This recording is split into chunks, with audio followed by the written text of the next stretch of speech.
আসসালামু আলাইকুম সবাইকে। সবাই কেমন আছো? আমি জান্নাতুল তাবাসসুম তোমাদের জন্য নতুন আরো একটি ক্লাস নিয়ে চলে আসলাম। আজকের পর্বে আমরা অষ্টম শ্রেণীর বিজ্ঞান বা অনুসন্ধানী পাঠ নিয়ে আলোচনা করব।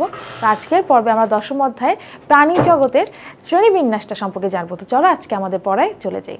গত ক্লাসে আমরা প্রাণী জগতের শ্রেণীবিন্যাস করার জন্য যে বৈশিষ্ট্যগুলো প্রয়োজন, যে বৈশিষ্ট্যগুলো জানা দরকার, সেগুলো কিন্তু আমরা শিখে ফেলেছি। এখন আজকে আমরা শিখবো যে প্রাণী জগতের শ্রেণীবিন্যাসের ক্ষেত্রে কয়টা পর্ব রয়েছে এবং প্রত্যেকটা পর্বের বৈশিষ্ট্য এবং কোন পর্বের বৈশিষ্ট্যগুলোই সেই পর্বে প্রাণীদেরকে অন্তর্ভুক্ত করেছে সেটা আমরা আসলে জানতে পারবো। তো দেখো এখানে তোমাদের বইতে কি বলা হয়েছে। আগেই বলা হয়েছে বিভিন্ন বৈশিষ্ট্য বিবেচনায় অ্যানিমালিয়া রাজ্যে, অ্যানিমালিয়া বলতে প্রাণী জগৎকে বোঝানো হচ্ছে, অ্যানিমালিয়া রাজ্যে সকল প্রাণীদের 9টি মূল পর্বে ভাগ করা হয়েছে। এই 9টি পর্বের প্রথম 8টি পর্বের প্রাণীরা অমেরুদণ্ডী এবং শেষ পর্বের প্রাণীরা সাধারণত মেরুদণ্ডী। আচ্ছা, তাহলে এখানে প্রাণী জগতের ক্ষেত্রে আমরা কিন্তু এর আগের পর্বে জেনেছিলাম যে প্রাণী জগতের ক্ষেত্রে প্রাণী জগৎ একটা বিশাল রাজ্য। এই রাজ্যে সকল প্রাণীদের মোট 9টা পর্বে ভাগ করা হয়েছে। এই যে 9টা পর্বে ভাগ করা হয়েছে, এই 9টা পর্বের মধ্যে প্রথম 8টা পর্ব শুধুমাত্র অমেরুদণ্ডী প্রাণীদের, আর সবার শেষের পর্বটা হচ্ছে মেরুদণ্ডী প্রাণীদের। তার মানে চিন্তা করে বলো যে কোন পর্বের প্রাণীরা, মানে মেরুদণ্ডী পর্বের প্রাণীরা নাকি গিয়ে অমেরুদণ্ডী পর্বের প্রাণীরা কারা বেশি, সংখ্যায় কারা বেশি, তোমরা একটু চিন্তা করতে থাকো, পড়া শেষে কিন্তু আমরা এটার অ্যান্সার জেনে যাব।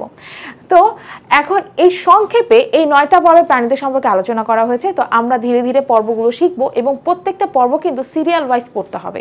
মানে তুমি প্রথমেই মেরুদণ্ডী প্রাণী সম্পর্কে পড়বে না, মানে প্রথম পর্বটাই মেরুদণ্ডী প্রাণী হবে না, এটা শেষের পর্বটা হচ্ছে মেরুদণ্ডী প্রাণীদের পর্ব। আসলে বিষয়টা হচ্ছে প্রত্যেকটা প্রাণীদের ক্ষেত্রে একটা ধাপ থেকে আরেকটা ধাপ উন্নত, এইভাবে করে সাজানো হয়েছে। তাহলে নিচের ধাপটা বা সবার প্রথমে আমরা যে ধাপটা পড়বো সবার নিচের সে অবস্থান করছে, আর সবার শেষে যাকে পড়বো সেই সবার শেষের পর্বের প্রাণীরা সবার উপরে অবস্থান করছে।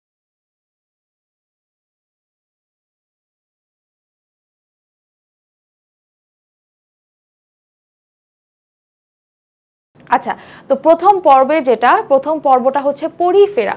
নাম কি? নাম হচ্ছে পরিফেরা। তাহলে প্রথম পর্ব প্রাণী জগতে, প্রাণী রাজ্যের প্রথম পর্ব হচ্ছে পরিফেরা রাজ্য। ঠিক আছে, পরিফেরা পর্বের প্রাণীদের প্রাণী জগতের সবচেয়ে সরল এবং আদিম সদস্য বলা চলে।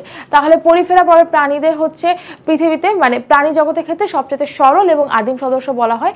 সরল এবং আদিম সদস্য বলতে কি বোঝানো হচ্ছে? সরল বলতে তার মধ্যে কোষ আছে কিন্তু কোনো জটিল টিস্যু নাই।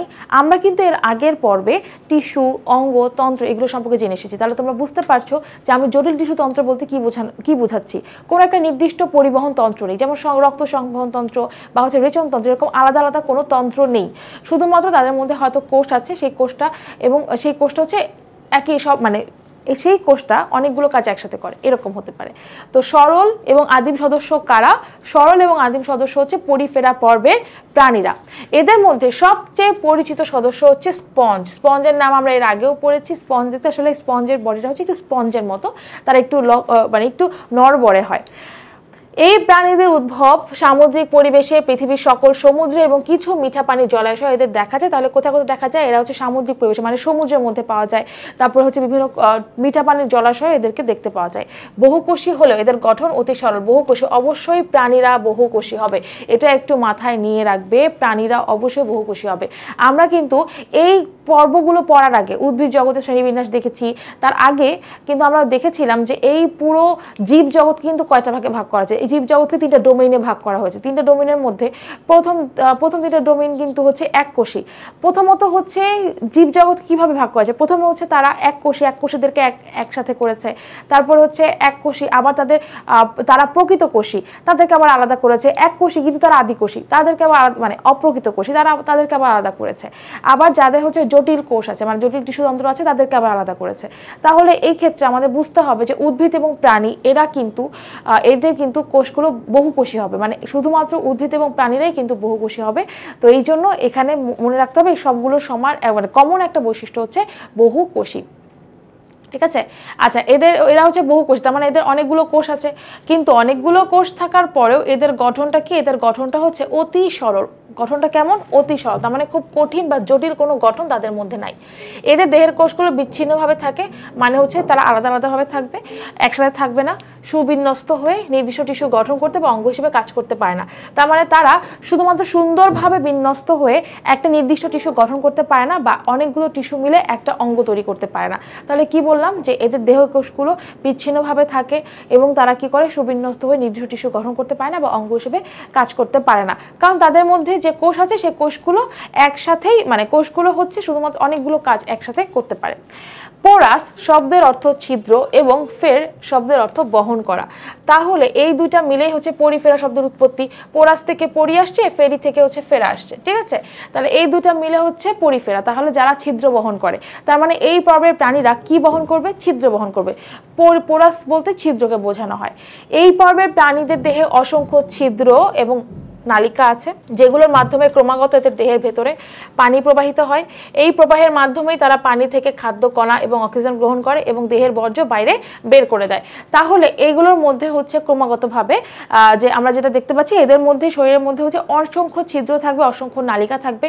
এই অসংখ্য ছিদ্র এবং নালিকার মাধ্যমে এদের দেহে হচ্ছে পানি প্রবেশ করে এবং পানি হচ্ছে বেরোয় আসে। তো এই যে এদের মধ্যে যখন পানি প্রবেশ করছে, তখন পানি প্রবেশ করার সাথে সাথে শুধু পানি না, পানির সাথে খাদ্য কণাও যাবে, কারণ তাদের বেঁচে থাকতে হবে, এবং তার সাথে হচ্ছে অক্সিজেনও যাবে। তার মানে আমরা মানুষদের কথা চিন্তা করো, মানুষরা কি করে? শ্বাস গ্রহণ করে। শ্বাস গ্রহণ করলো, তার মানে সে অক্সিজেন গ্রহণ করছে। এইসব স্পঞ্জের এত হচ্ছে শ্বাস টানার কোনো সমস্যা নেই, মানে কোনো ঝামেলা নাই। তাদের মধ্যে ছিদ্র আছে, ছিদ্রের মধ্যে দিয়ে অক্সিজেন ঢুকবে, কার্বন ডাইঅক্সাইড বের হবে। খুব সহজ হিসাব, ঠিক আছে? ওদের মধ্যে খুব জটিল কিছু নাই। তো এবং এই ছিদ্রগুলোর মধ্যে শুধুমাত্র, মানে সে যেমন খাবার গ্রহণ করে, তার মানে এই ছিদ্রগুলো হচ্ছে তাদের মধ্যে, ছিদ্রগুলো সারা জায়গায় রয়েছে। তাহলে এই ছিদ্রগুলোর মধ্যে তারা ভালো কি গ্রহণ করছে? খাদ্য গ্রহণ করছে, তারা হচ্ছে অক্সিজেন গ্রহণ করছে, তার সাথে যে বর্জ্য পদার্থগুলো আছে সেই বর্জ্য পদার্থগুলো দেহের বাইরে বের করে দিচ্ছে। তার মানে একই সাথে এই কাজগুলো করছে। পানি প্রবেশ করার জন্য এদের দেহ প্রাচীরের যে অসংখ্য ক্ষুদ্র ছিদ্র রয়েছে সে তাদেরকে অস্টিয়া বলা হয়। অস্টিয়া কাকে বলে? অস্টিয়া হচ্ছে পানি প্রবেশ করার জন্য এদের দেহ প্রাচীরের ক্ষেত্রে, দেহের যে প্রাচীর আছে সে দেহ প্রাচীরের ক্ষেত্রে অসংখ্য যে ছিদ্র আছে সেই অসংখ্য ছিদ্রগুলোকে বলা হয় অস্টিয়া। কি বলা হয়? অস্টিয়া। ভেতরের প্রকোষ্ঠটি কোয়ানোসাইট নামে সূক্ষ্ম চুলের মতো ফ্লাজেলাযুক্ত বিশেষ কোষ দিয়ে পরিবেষ্টিত থাকে। তাহলে ভিতরের যে প্রকোষ্ঠ আছে, মানে ভিতরের যে প্রকোষ্ঠগুলো থাকবে সেগুলো হচ্ছে কোয়ানোসাইট নামে। কি নামে? কোয়ানোসাইট।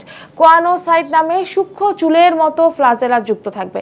সূক্ষ্ম চুলের মতো কিছু ফ্লাজেলা থাকে। ফ্লাজেলা বলতে যেরকম হচ্ছে কি তোমার, মানে এরকম একটা অঙ্গের মতো, মানে তোমার চুলের মতো চিন্তা করো, যে এরকম একটা অংশের মতো, যেগুলোকে যে এরকম করে থাকবে, তো এগুলোকে ফ্লাজেলা বলা হচ্ছে। তাহলে ভিতরের যে প্রকোষ্ঠ আছে সেখানে সূক্ষ্ম চুলের মতো ফ্লাজেলা যুক্ত বিশেষ কোষ থাকে, সেটার নাম হচ্ছে কোয়ানোসাইট। কি নাম? কোয়ানোসাইট। কোয়ানোসাইটগুলো তাদের ফ্লাজেলা ক্রমাগত নাড়িয়ে ভিতরে এক ধরনের পানি প্রবাহ তৈরি করে এবং পানি উপরের গর্ত দিয়ে বের হয়ে যায়। এই প্রক্রিয়া চলাকালীন সময় কোয়ানোসাইট পানি থেকে খাদ্য গ্রহণ করে। তাহলে এইখানে ব্যাপারটা হচ্ছে কোয়ানোসাইট এগুলো ফ্লাজেলাগুলো কিন্তু এইভাবে করে নড়তে থাকবে। তো যখন এইভাবে করে নড়তে থাকবে, মানে ক্রমাগত হচ্ছে নাড়াতে থাকবে, তখন নাড়াতে সে ভিতরের দিকে একটা পানির প্রবাহ তৈরি করবে। এই পানির প্রবাহ যখন তৈরি হবে তখন পানি, এই যে উপরের দেখো গর্ত আছে, এখানে আসলে অবশ্য ছবিটা বোঝা যাচ্ছে না, যে উপরের যে গর্ত আছে, এই যে উপরে মনে কর মাথার এইদিকে গর্ত আছে, সে গর্তের মধ্য দিয়ে পানিটা হচ্ছে বের হয়ে যাবে, মানে এবং যখন এরকম চলবে পানিটা উপরের দিকে বের হয়ে যাবে, তার সাথে এই কাজ করার সময়, মানে এই প্রক্রিয়া চলার সময় এই কোয়ানোসাইট কি করবে? পানি থেকে তখন খাদ্য গ্রহণ করবে, ঠিক আছে? পানি থেকে হচ্ছে খাদ্য গ্রহণ করবে। তাহলে এই ছিদ্রগুলো, মানে এই স্পঞ্জের ভিতরে যে ছিদ্রগুলো, এগুলো তুমি কিন্তু এভাবে দেখতে পাবে না, কারণ এটা ছবিটা আসলে জুম করলে দেখা যাবে না। তুমি বইতে একটু দেখতে পারো যে ছোট ছিদ্র হয়তো খুঁজে পেতে পারো, কিন্তু তাছাড়া হচ্ছে এটা খালি চোখে ভাবে দেখা যাবে না। তাহলে আমরা কি বুঝলাম? এই স্পঞ্জের কি কি গুরুত্বপূর্ণ বৈশিষ্ট্য? এদের মধ্যে অস্টিয়া থাকবে, অস্টিয়া নামের ছিদ্রগুলো থাকবে, তারপরে কোয়ানোসাইট থাকবে। কোয়ানোসাইট কি এক ধরনের যে ফ্লাজেলার মতো বিশেষ কোষ। এই ফ্লাজেলা কি করবে? এরা হচ্ছে নাড়াচাড়া করে পানির প্রবাহ তৈরি করবে এবং পানি হচ্ছে উপরের গর্ত দিয়ে বাইরে বের হয়ে যাবে। এবং কোয়ানোসাইট হচ্ছে কেউ পানি থেকে খাদ্য এবং অক্সিজেনও গ্রহণ করবে। এই পর্বের আরও কিছু মূল বৈশিষ্ট্য আছে, মূল বৈশিষ্ট্যগুলো আমরা এখন দেখব। এটা তো গেল তার হচ্ছে বাহ্যিক বৈশিষ্ট্য বা সে কীভাবে কাজকর্ম করে। এখন কিছু বৈশিষ্ট্য, যে বৈশিষ্ট্যগুলো আমরা এর আগের পর্বে শিখে এসেছিলাম, যে প্রাণী জগতের শ্রেণীবিন্যাস তৈরি করার জন্য সে আমাদের কিছু বৈশিষ্ট্য জানতে হয়। সেই বৈশিষ্ট্যগুলো সম্পর্কে আমরা এখন দেখব যে তার মধ্যে কোন কোন বৈশিষ্ট্য মিলে যাচ্ছে। গঠন এবং কোষের বিন্যাস, তাদের কোষ কেমন হবে? তারা অবশ্যই বহুকোষী হবে, কারণ তারা প্রাণী। এবং এই কোষগুলো বহুকোষী হলেও তারা সুবিন্যস্ত হবে না, তাই তাদের নির্দিষ্ট টিস্যু বা অঙ্গ নেই। তাই এই পর্বের প্রাণীদের বিপাকীয় কাজ সম্পন্ন হয় কোষীয় পর্যায়ে। তাহলে কোষ কি করবে? তাদের বিপাকীয় কাজ সম্পন্ন করবে। যেমন কোয়ানোসাইট যে কোষগুলো আছে তারা হচ্ছে বিপাকীয় কাজ সম্পন্ন করবে। কোয়ানোসাইট কি করছে? কোয়ানোসাইট হচ্ছে পানি থেকে খাদ্য কণা এবং অক্সিজেন গ্রহণ করছে।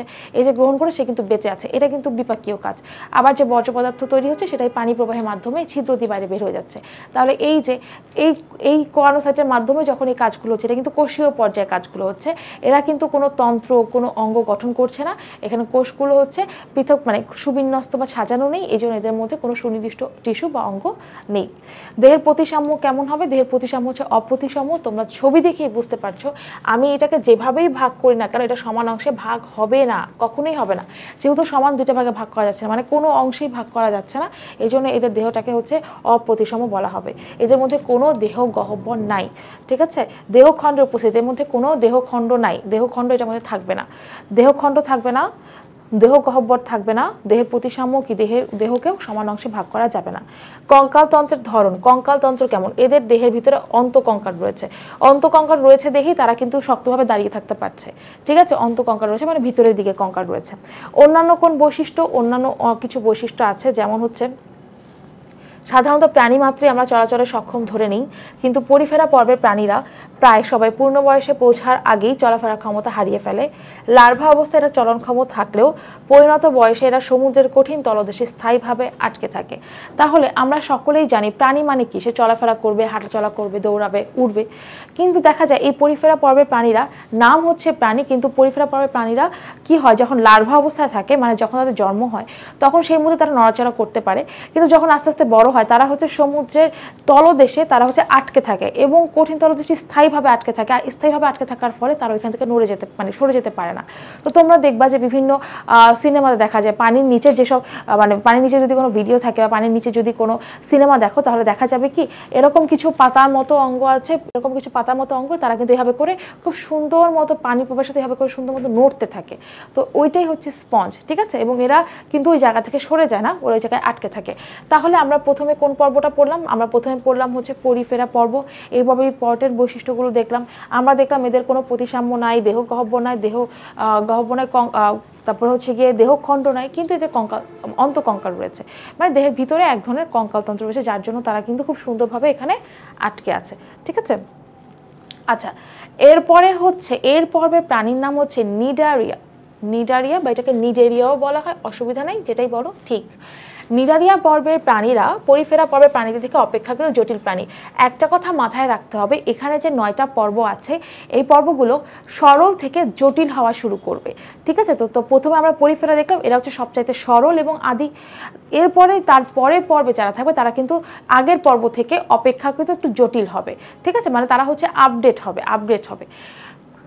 এই পর্বের প্রাণীদের কোষসমূহ টিস্যু বা কলা তৈরি করে কাজ করতে পারে, তবে এদেরও সুনির্দিষ্ট অঙ্গ নেই। তার মানে এই নিডারিয়া পর্বের প্রাণীরা যেহেতু একটু জটিল ধরনের, তার মানে এটা একটু আপগ্রেড হয়েছে। আপগ্রেড বলতে এদের যে কোষসমূহ আছে, এই কোষসমূহ মানে এদের মধ্যে যে কোষ থাকবে, সে কোষগুলো হচ্ছে টিস্যু বা কলা তৈরি করবে, মানে টিস্যু তৈরি করবে। কিন্তু টিস্যু তৈরি করলেও এদের সুনির্দিষ্ট কোনো অঙ্গ নেই। যেমন মানুষের দেহে কীরকম আছে, সুনির্দিষ্ট অঙ্গ আছে, যেমন হাত, পা, হৃৎপিণ্ড, কিডনি, বিভিন্ন ধরনের অঙ্গ রয়েছে, সুনির্দিষ্ট অঙ্গ রয়েছে। কিন্তু নিডারিয়া পর্বের প্রাণীদের ক্ষেত্রে এরকম সুনির্দিষ্ট কোনো অঙ্গ নেই। শুধুমাত্র হচ্ছে গিয়ে এদের যে কোষসমূহ আছে তারা হচ্ছে টিস্যু তৈরি করে থাকে, টিস্যু তৈরি করে কাজ করে। দেহের ভেতরে সিলেন্টেরন নামে একটি প্রশস্ত গহ্বর থাকে, যার ভেতরে খাদ্য পরিপাক এবং পরিবহন ঘটে। তবে এই গহ্বর সিলম বলতে তোমরা দেহ গহ্বরের কথা জেনেছো সেটি নয়। আমারও তাই মনে হচ্ছিল, তোমরা হয়তো মনে করবে সিলেন্টেরন বলতে আসলে সিলমকে বোঝানো হচ্ছে। না, সিলম আলাদা, সিলেন্টেরন আলাদা। এই যে নিডারিয়া পর্বের প্রাণীরা যারা, তাদের মধ্যে একটা এই গুরুত্বপূর্ণ বৈশিষ্ট্য হচ্ছে ওদের দেহের ভেতরে একটা প্রশস্ত গহ্বর থাকে, মানে ফাঁকা স্থান থাকে, যেটাকে সিলেন্টেরন বলা হয়, ঠিক আছে? শুধুমাত্র নিডারিয়া পর্বের প্রাণীদেরই থাকবে, অন্য কোনো পর্বের প্রাণীদের থাকবে না। এবং এই সিলেন্টেরনের মধ্যে কি করে, তারা খাদ্য পরিপাক করে, মানে যে খাবারটা খাবে সেই খাবারটা পরিপাক করার পরে সেটা পরিবহনও করবে। তো তোমরা চিন্তা করো যে আমরা কিন্তু এর আগের পর্বে যে স্পঞ্জ ছিল সেই স্পঞ্জ কিন্তু খাদ্যটাকে পরিবহন করতো না, শুধু সে খাদ্যটাকে গ্রহণ করতো, মানে শুধু খাদ্য কণা গ্রহণ করতো আর অক্সিজেন গ্রহণ করতো, কিন্তু তাছাড়া সে কিন্তু খাদ্য পরিপাক করতো না। বাট এখানে কিন্তু তারা খাদ্য পরিপাক করতে পারছে, করার পরে কিন্তু তারা পরিবহনও ঘটাতে পারছে। সিলেন্টিয়নের ভেতরে আলাদা করে কোনো পরিপাক অঙ্গ থাকে না, অবশ্যই কোনো পরিপাক অঙ্গ থাকবে না, আমরা আগেই পড়েছি এরা কোনো অঙ্গ তৈরি করবে না, তার মানে তাদের মধ্যে কোনো পরিপাক অঙ্গ নাই। পরিপাক অঙ্গ বলতে পাকস্থলীকে বোঝানো হয়, অন্ননালীকে বোঝানো হয়, ঠিক আছে, মুখগহ্বরকে বোঝানো হয়, তারপরে হচ্ছে ক্ষুদ্রান্ত বৃহদান্ত এদেরকে বোঝানো হয়, বাট এদের মধ্যে এগুলোর কোনো কিছুই থাকবে না। বরং খাদ্য এই গহ্বরে পৌঁছার পর এর প্রাচীরের কোষের সাহায্যে সেখান থেকে পুষ্টি শোষিত হয়। তাহলে খাদ্য কি হয়, খাদ্য সিলেন্টিয়নের ভিতরে পৌঁছায়, সিলেন্টিয়নের ভিতরে পৌঁছানোর পরে প্রাচীরের যে কোষ আছে সেখান থেকে সে পুষ্টি শোষণ করে, ঠিক আছে, পুষ্টিটা গ্রহণ করে। একটা মাত্র মুখছিদ্র থাকলেও এই পর্বের প্রাণীদের আলাদা করে কোনো পায়ুপথ নেই, সাধারণত মুখের আশেপাশে শিকার ধরার জন্য সুরের মতো টেন্টাকল থাকে। তাহলে একটা মাত্র মুখছিদ্র আছে, যে মুখছিদ্র দিয়ে সে হচ্ছে খাবারটাকে গ্রহণ করতে পারে, কিন্তু মজার ব্যাপার হচ্ছে এদের কোনো পায়ুপথ নেই, তার মানে তাদের আলাদা কোনো পায়ুপথ থাকে না। তাহলে কি আমরা বলতে পারি যে যে পথ দিয়ে সে খাবারটা গ্রহণ করে সেই পথ দিয়ে সে হচ্ছে বর্জ্য পদার্থ বের করে? আসলেও কিন্তু তাই। তাহলে তাদের আলাদা করে কোনো পায়ুপথ নেই, একটা ছিদ্রের মধ্য দিয়ে সে হচ্ছে খাবারটা গ্রহণ করছে এবং খাবারটাকে বের করে দিচ্ছে। এবং শিকারকে ধরার জন্য এদের কি হয়, এদের হচ্ছে সুরের মতো অনেক টেন্টাকল থাকে, এই যে টেন্টাকলগুলো, এই যে এইগুলো যেগুলো সুতার মতো সুরের মতো দেখতে পাচ্ছ, এগুলো সেই টেন্টাকল। আর জেলিফিশকে যতটা আকর্ষণীয় লাগে, জেলিফিশকে যতটা নিরীহ লাগে, আসলে তারা কিন্তু এতটা নিরীহ না।